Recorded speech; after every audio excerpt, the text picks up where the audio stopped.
a terrible thing. But you don't hear them talking about COVID. COVID.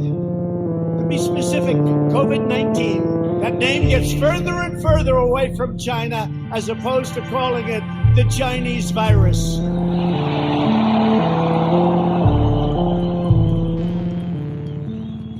Without question, has more names than any disease in history. I can name Kung Flu. I can name 19 different versions of names.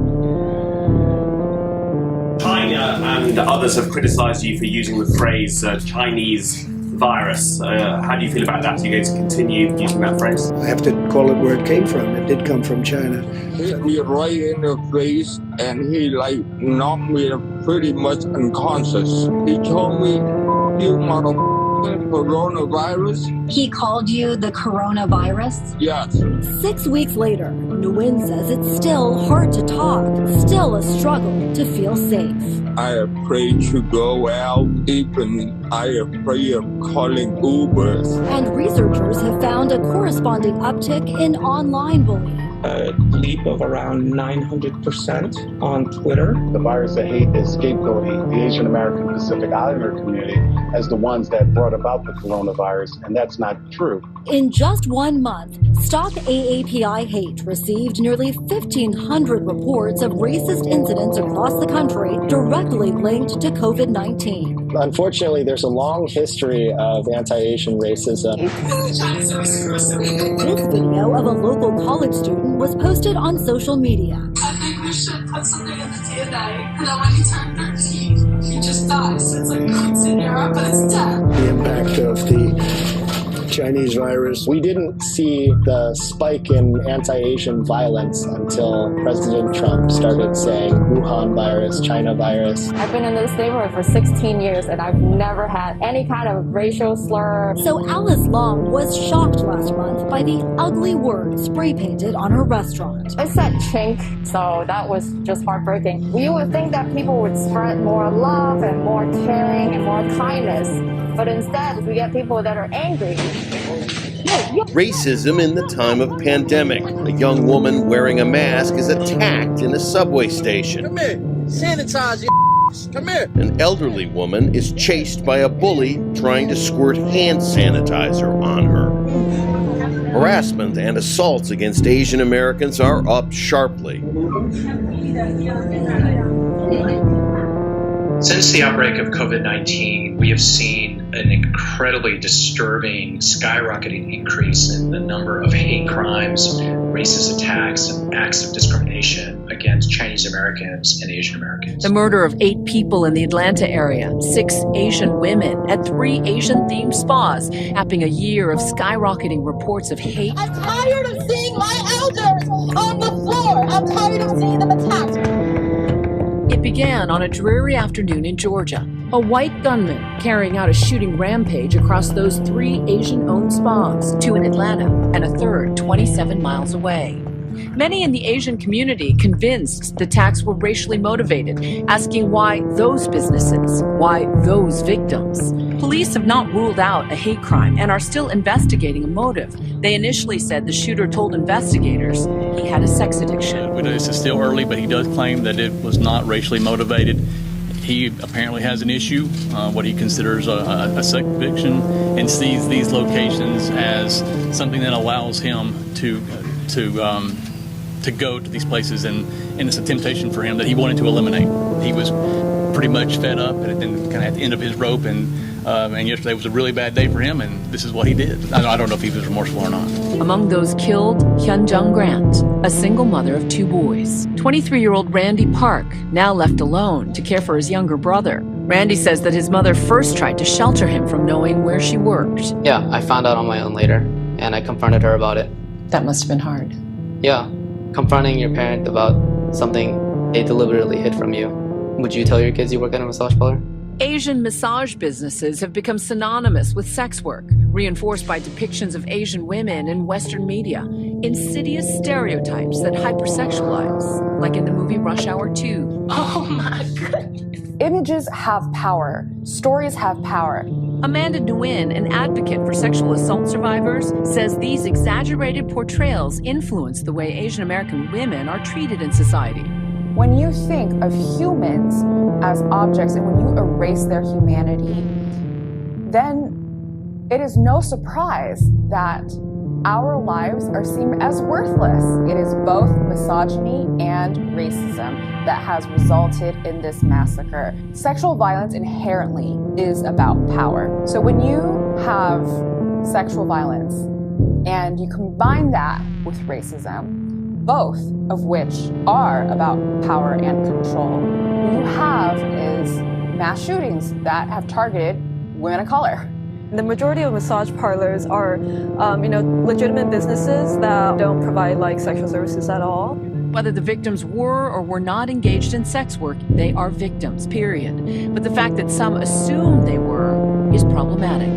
That's a very specific kind of racism that massage parlor workers experience. The majority of women that are now doing massage parlor work have done restaurant work in the past, right, or nail salon work, but found that massage parlor work is a more lucrative way to gain some kind of class mobility and get their basic needs met. She works really hard. She really cares about building a good business. Xiao Jie Tan opened Young's Asian Massage 10 years ago with a no-sex policy. Ultimately, this is about who we are as a nation. This is about how we treat people with dignity and respect. Everyone has the right to go to work, to go to school, to walk down the street and be safe, and also the right to be recognized as an American. Jamie says thanks to her mom's hard work and sacrifice, she was able to graduate from the University of Georgia and become an accountant. She never finished high school, and she, when I told her that I decided to go to college, she was so happy. She just wanted to celebrate because she's very proud of it. You were the embodiment of your mother's dreams? Yes.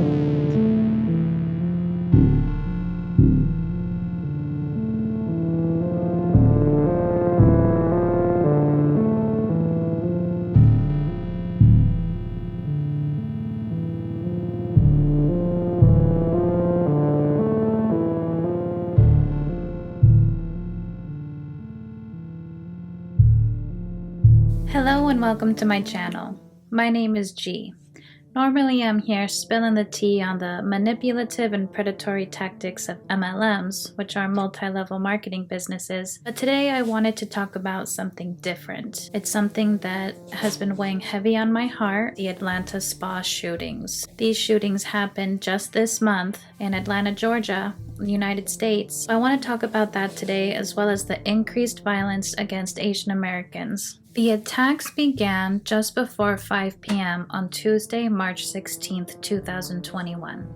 The first place that the shooter targeted that day was Young's Asian Massage. At 4:50 p.m., police respond to calls from Young's Asian Massage. The police find 5 people shot there. 2 are dead inside, and 2 die later on at the hospital. One of the 5 victims is currently in the hospital and is the only survivor. The shooter then moves on to his second location, Gold Massage Spa. This is at 5:47 p.m. This is about 27 miles south of the first location. When police arrive to the scene, they find 3 women dead inside. Moments later, police receive calls about shots fired at a spa called Aromatherapy Spa across the street. When police arrive, they find 1 woman fatally shot.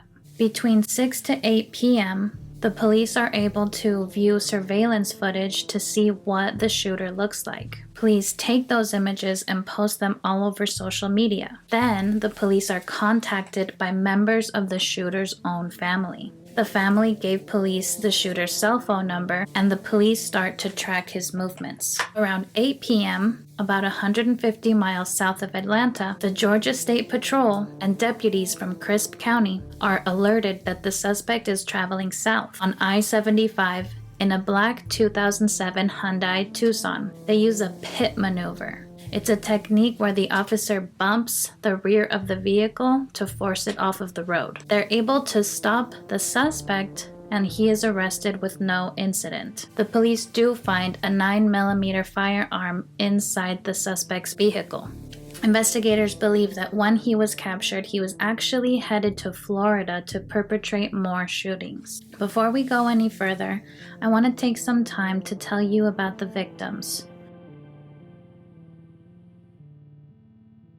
Delana Ashley Yan. She was 33. Miss Yan and her husband had gone to Young's Asian Massage for a couples massage. Her husband, Mario Gonzalez, was in another room during the attack. He hid from the gunman and he survived. The couple had been married less than a year. They have 2 children, a teenage son and an 8-month-old baby girl. Xiaozhe Tan. She was 49. Xiaozhe owned 2 businesses, including Young's Asian Spa, where the first shooting occurred. Her ex-husband says she was full of smiles and laughter. She was just a pleasure to be around. When she died, she was just 1 day shy of her 50th birthday. Daoyou Feng.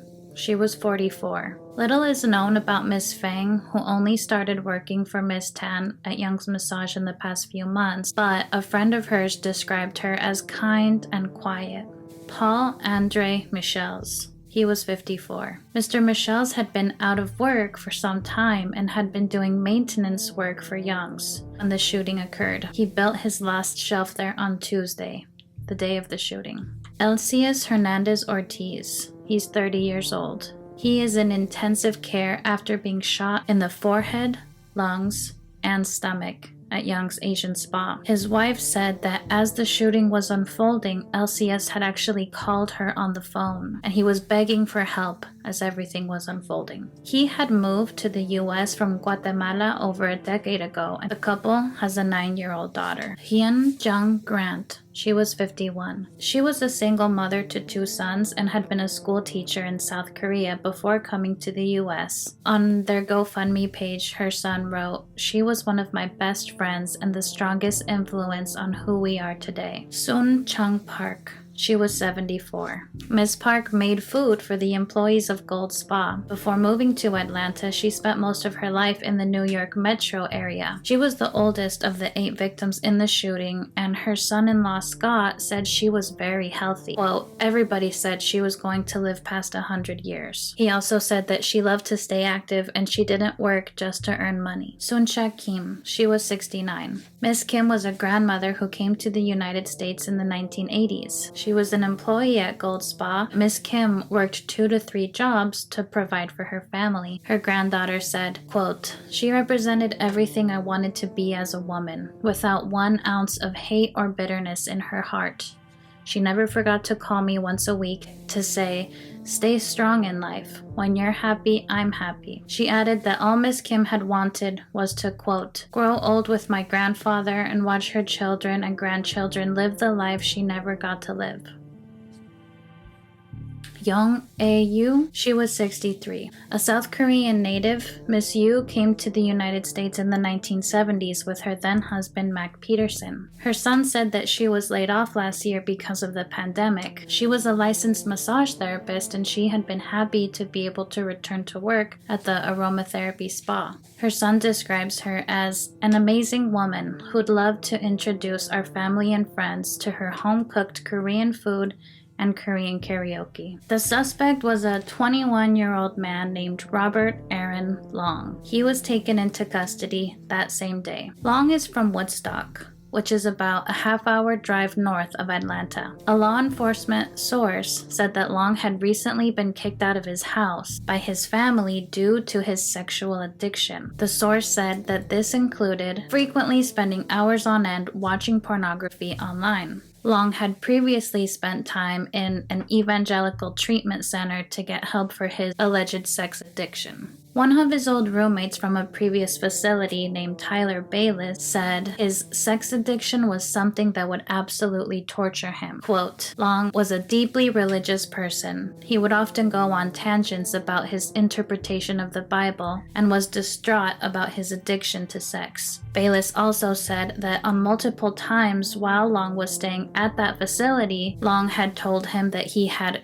relapsed and, quote, gone to massage parlors explicitly to engage in sex acts, end quote. According to 2 law enforcement sources, Long tried to justify his actions when he told police he thought about killing himself, but decided to, quote, help others with sexual addictions by targeting spas. Long said these attacks were not racially motivated. Then, Captain Baker of the sheriff's office went on and had a press conference where he also relayed this message to the press. He went so far as to say that Long had a, quote, bad day, end quote. The suspect did take responsibility for the shootings. He said that early on once we began the interviews with him.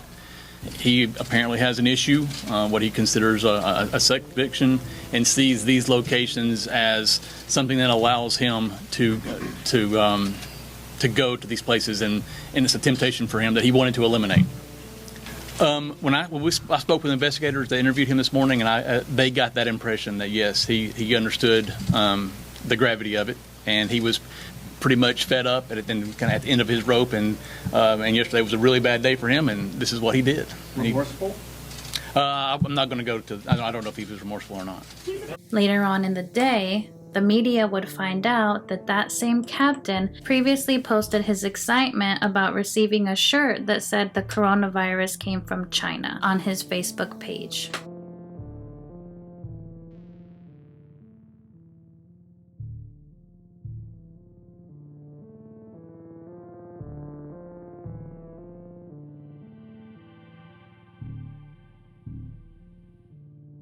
Baker was heavily criticized for what he said at the press conference about Long having a bad day. His demeanor and his tone didn't quite sit well with me. Maybe this is because he just doesn't know how to act in front of a camera. I don't know. Sometimes talking in front of a camera is hard. But when he got out there, it seemed like he was making excuses for Long, and he was trying to play it off like, oh, he just had a bad day. Oh, he just had a sex addiction. This was a strategy to kind of get the attention off of the question of, is this a hate crime? In my opinion, it is a hate crime in 2 ways.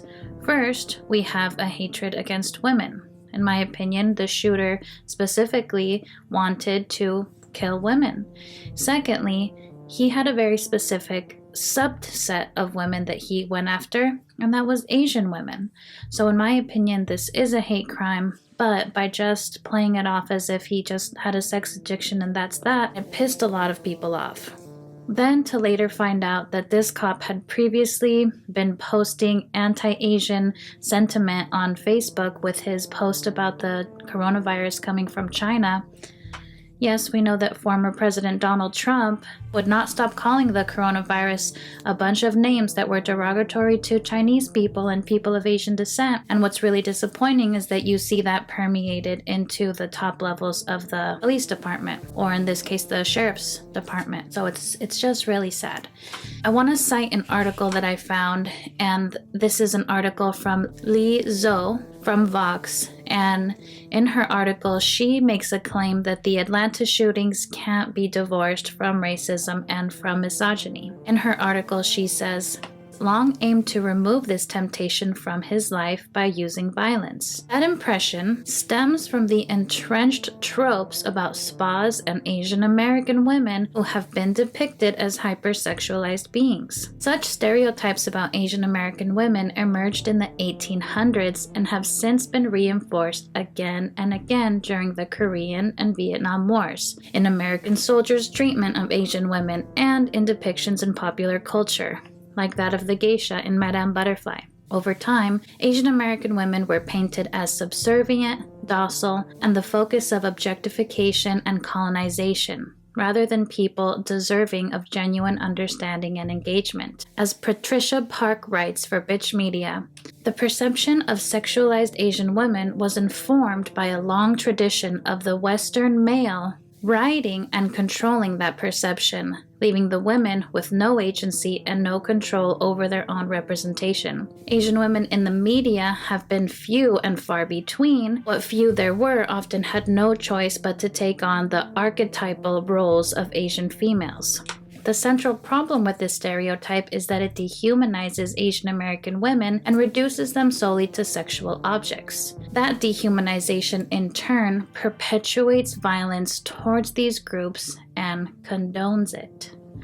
So, while it is possible that the killer didn't target them with racially motivated COVID-19 anxieties, he still went after them because he had these stereotypes in his head, and in my opinion, it sounds like every single massage parlor he saw represented his sexual temptations. Just because that's what it represents to you doesn't mean that's what it is in reality. In fact, there was no evidence that any of the victims were sex workers or that any of the spas or massage parlors were secret brothels. Mayor of Atlanta, Keisha Lance Bottoms, actually stated the businesses were legally operating and had not previously been on the Atlanta Police Department's radar. Yet, when Long gave his statement to police, the police went and relayed that message to the media. He was actually effective for a while in changing the narrative of the coverage of this crime. Media coverage started centering around the victims and if they were sex workers or not, and how massage parlors and spas had been prone to violence because of their ties with the underground sex world. The mainstream media was dehumanizing the victims, and the